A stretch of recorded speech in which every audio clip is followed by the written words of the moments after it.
Welcome to the Sun Festival of Cancer, and today's lecture is taken from the same lovely book that Jolene was reading from, Wisdom of the Zodiac, Volume 2, Chapter 15, I Build a Lighted House. The exact full moon time is going to be Tuesday at 3:58 p.m. The exoteric ruler of Cancer is the moon. The esoteric ruler is Neptune. And there are two keynotes, like every sign. For Cancer, the lower keynote is, let isolation be the rule, and yet the crowd exists. This lower keynote refers to those who are personality-centered. And at this stage, the person may feel isolated, alone, even when surrounded by others. They can be in a family, they can be in a group, and they will still feel alone and isolated. Lost in the illusion of separativeness, he or she may find it difficult or impossible to really connect with others, with their family members, with friends, with groups, on any lasting and deep level. And this lack of connection then leads to loneliness, even more loneliness. It leads to depression, isolation. It can lead to mental health disorders. And if we read about, these terrorists who are all over the world now causing destruction, and people will describe them as loners. So often, more often than not. Well, I didn't know much about him. He kept to himself. He seemed like an okay guy because they're loners. And a lot of people with mental health disorders are also loners. The higher keynote is, I build a lighted house and therein dwell. And this is the keynote for soul-centered disciples. He or she feels a universal connection with everyone, with their family, with their friends, with groups, with the higher worlds, with the environment, with all the kingdoms of nature. And because of this connection, they bring in more light into their house. And then they give out this light in everything that they do. In every group, in every family grouping that they're in, they give out this light that they have built. In Esoteric Astrology by Alice Bailey, we read, is the house you are building yet lit?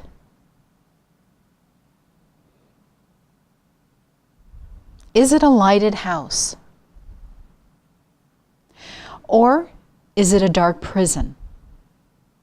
If it is a lighted house, you will attract to its light and warmth all who are around you. And the magnetic pull of your soul, whose nature is light and love, will save many. If you are still an isolated soul, you will have to pass through the horrors of a more complete isolation, a more complete loneliness, treading alone the dark way of the soul. Yet this isolation, this loneliness, this separation in the dark night are all part of the great illusion. It's part of the great illusion that you are alone. At every full moon, disciples will study the significance of these two keynotes and ask themselves, am I expressing the lower keynote or am I expressing the higher keynote? And it's a time to reflect on what we have built, meaning our house, and strive to express the higher keynote in order to bring in greater light, and greater love and spiritual will and beauty. From the book, The Wisdom of the Zodiac, Volume 3, we read that knowing that the great full moon period is coming, I wanted to emphasize the importance of the full moons. There have been lots of medical and scientific literature about full moons, how the full moon affects the human body, the human psychology, relationships, mind and mental problems, as well as our agriculture. If we know about the phases and the science behind the full moons, we can really live a life that's very scientific, very normal, very beneficial. Different phenomenon are observed in the heart. The radiation of the heart and the control of the heart upon the body, and also heart failures. They're mostly related to the phases of the moon. The interesting thing is that the moon not only attracts water, the liquid systems of the world, toward itself, but because a human being is built by 90% of water or liquid, it also has an effect on our bodies. Most of your liquid at the full moon time is accumulated in the upper section of your body. The moon is our mother. Our earth was originated from the moon. The Tibetan master, talking about the moon, says that we inherited our mother's vices and virtues, and also different tendencies that are devastating humanity at the present. He says that we inherited crime from the moon. Sexual diseases came from the moon chain. The full moon's etheric body is disintegrated.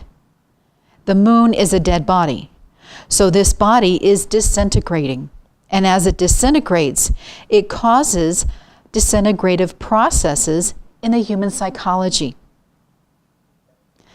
meaning we're falling apart if we identify with these vices from the moon. For example, at the full moon time, your glamours and illusions, which means your negative emotions and destructive thought forms and low kinds of instincts, are stimulated. Now, at the full moon time, because the energy of the moon is at its maximum, nature prepares us in such a way that the sun shields the moon, and the moon's radiation does not reach us. And that is why it's a good time for meditation, for striving, for devotional works, for prayers, and watchfulness. We have an emotional tie because we have inherited the feelings of the moon entity. For example, hatred, anger, revenge, treason, fear, all these emotions are coming from the moon. When we assimilate them and make them part of our body, we activate these influences of the moon upon us. So when we are in anger or fear, just think of these as ancient vices that somehow became stimulated. And these came from the moon. Separatism.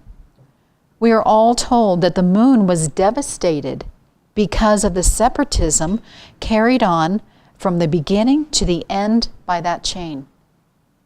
And we're seeing how separatism is causing havoc and chaos in our world today. What can we do during the full moon time? In the 3 days, one day before, the day of, the day after, you're going to make efforts, physical and emotional and mental efforts, to sublimate and transcend the weaknesses that you have. In this time, you are tuning not with the moon, but with the sun, through the sun with the zodiacal sign that is connecting itself to the sun, and through the sun, the planet. So we can think about the constellation, the sign of Cancer, and building a lighted house at this time. And what traits do we need in order to build a lighted house? What do we need to throw out in order to keep our house lit? Having this information that we've inherited these vices or glamours from the influence of the moon, can we take a glamour, just one glamour that we have observed in ourselves, that has become part of our nature, our mechanical nature? It's now part of our instinctual nature. Can we take one glamour and then take steps to conquer it?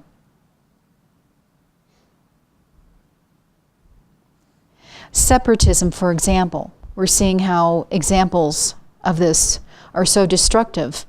And this is an ancient moon chain bug. These are like bugs. And yet it's still creating pain and suffering today. Have we exterminated this bug in our nature? Do we have any prejudice? Or do we feel a universal acceptance of everyone, of every culture and every religion and every race and every gender?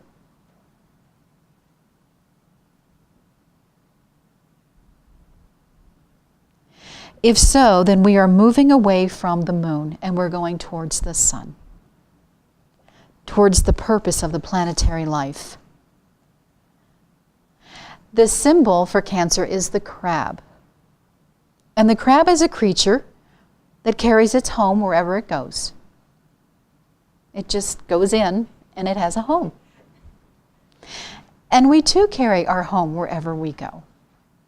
It's our physical, emotional, mental bodies. This is our home. And we carry it wherever we go. In esoteric astrology, the moon rules Cancer. In exoteric astrology, the moon rules Cancer and the fourth house. And the fourth house rules the home, our foundation, the foundation upon which we have established our way of life. It rules our inner emotional security, the mother, the beginning and end of life. It also rules the stomach, nutrition, digestion, the subconscious mind. Think of all the moon bugs in the subconscious mind, water, and the public. Some key words associated with the moon are receptive, moody, protective, sympathetic, worry, habits, and patience. Quote, "We are celebrating the sun in Cancer. And as previously stated, the motto of Cancer is, I build a lighted house wherein I dwell." It's a very interesting that it is on the full moon of Cancer that we receive the permit to build our lighted house. When we think of a permit, before we can build our awning, we had to go to the county and get a permit, like a permission, in order to put up the awning. So we receive this permit during the sign of Cancer to build our lighted house, our sanctuary. So as stated before, Cancer and the moon rule the fourth house of the inner emotional security of the home upon which we have established our present way of life. We all left our parents' house with its particular energy, its particular feel, its particular look and furniture. And we started to create our own home with its particular energy and feel and look and furniture. It's a reflection of us. What we have built is a reflection of us. Not only this, but even our home that we live in. Chances are our home that we live in is quite different than our parents' home. And we are different than our parents. In many ways, we don't live the same life as our parents did. We accumulated the furniture for our home that we are now living in, our physical, emotional, and mental furniture. How much do we identify with our home or our present level of consciousness?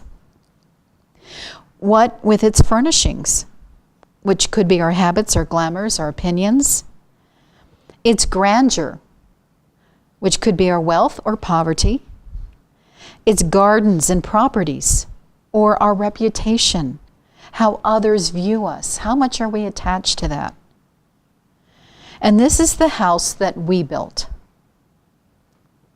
Consciously or unconsciously, we are the architects of our beingness. Quote, what is the temple?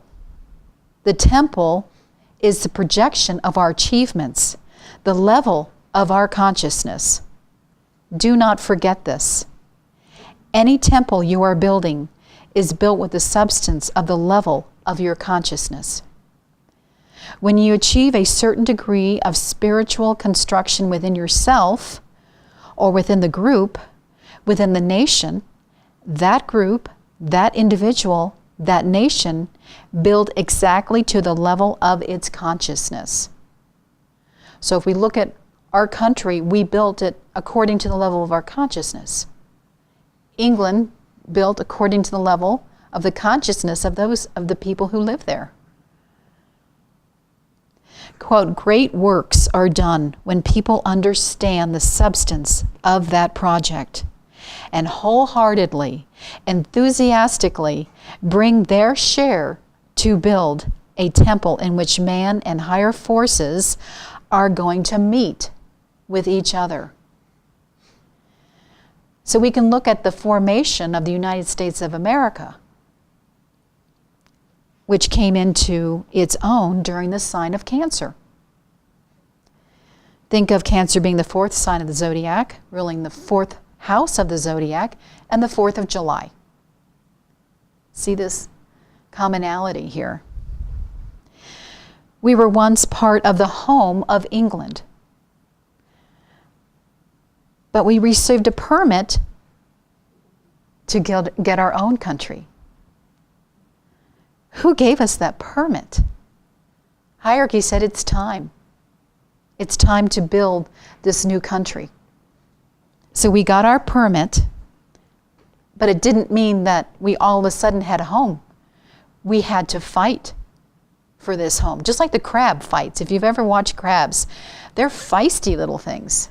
They will fight anything and everything around it. Well, we too had to fight. We had to fight for this country. We wanted to create a more progressive and independent kind of house.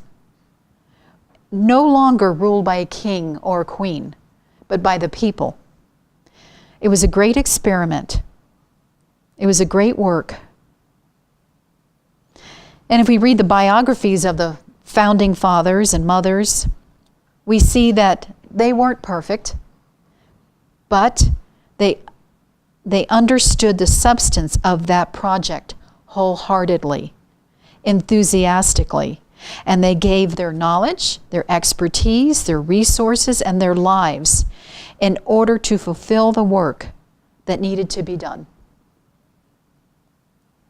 We read instances where there are great obstacles against them. In battles, men were running away. They had what they called a ragtag army. These people were in rags. Some of them had no shoes. They had very little to eat. Disease was getting them all. How did we win against the redcoats? How did we ever beat this formidable army? These miracles were the higher forces, guiding hand, meeting the lower forces. Man. Quote, this is the secret of a temple. Man, woman, and higher forces are going to meet each other through our singing, through our prayers, our lectures, meditations, and even our presence. It is beautiful to build a temple, to leave for the coming generations so that they continue to have a point of contact with higher forces. And we're living in a country that was built many, or a couple of centuries ago. They left this beautiful country so we can continue. Now, we're not waiting for enlightenment.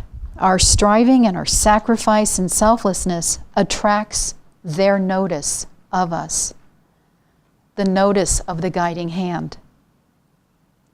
We reach up towards them, and they reach down towards us. Quote, "You are equal to what you give. You are equal to your sacrifice. You are equal to that in which you forget yourself." This is such a fantastic fact. The more you forget yourself, the more advanced you are. The more you lose yourself, the more you discover yourself. These words spoken by Christ and different sages became platitudes, became cheap words. They lose their meaning if we do not go and dig into them and understand them and live by them. I challenge you to understand these words and the vision and the opportunity which it presents to you. So to forget ourself, our self-interest, for others, it's a great gift if we have this built into our lighted house. Quote, "It is shocking to realize that day and night we are occupied in building our temple, our future in which we are going to live. Our every action, our every emotion and feeling, our every thought is building our physical, emotional, and mental environment, our future. Every time we are involved in any activity, we are involved in building our physical environment. Every time we are feeling or emotionally agitated or activated, we are building our emotional environment, which, like a sphere, is surrounding us, and we are in that sphere. We're in the fishbowl. Every time we are thinking or talking, we are building our mental environment. We are dying and taking incarnations forever, and every time we are taking incarnations and living 40, 50, 90 years, we are continuing to build our environments. We live in the center of what we built. Either this building is bringing us pain and suffering, or happiness and enlightenment, according to what we build with our hands and with our emotions and with our mind. You are your own creator. Do not complain if your physical body is not good. Do not complain if you have pain and suffering, because in the past, you exactly built what you are enjoying or suffering from now. In the past, you did works or actions that were mixed together. Some of them were painful for others. Some of them were joyful for others. And some of them, in mixing these two substances, you built your physical body half healthy and half unhealthy. If you know these things, then no one can manipulate you, exploit you. Christ gave such a great teaching. He said, if you lost yourself, you will find yourself. We are tied to our physical or emotional body in such a degree that we are horrified to see it. Even horrified to lose the dollars we have in our pocket. We are horrified to detach ourselves from something which we are not. Until you detach yourself from the things that you are not going to find your higher self. Because always you will be mixed with your not self. Our mental body is built of the substance that we created in higher levels through our lofty thinking. What kind of thinking do we have? If you film your thinking, which is going to happen in the future, you will see murky waters, clean waters, dirty waters, all mixed together. The greatest house we are supposed to build is a planetary house, a human house, a human body, a civilization, and a culture. We are building the most sophisticated, helpful instruments. But in other places, we are building the most destructive, poisonous weapons to destroy humanity. Look how contradictory they are. The contradiction is coming from our minds. There are 3 kinds of building. The first kind of building is unconscious building. We are living like donkeys, like animals. We do not know what we are doing.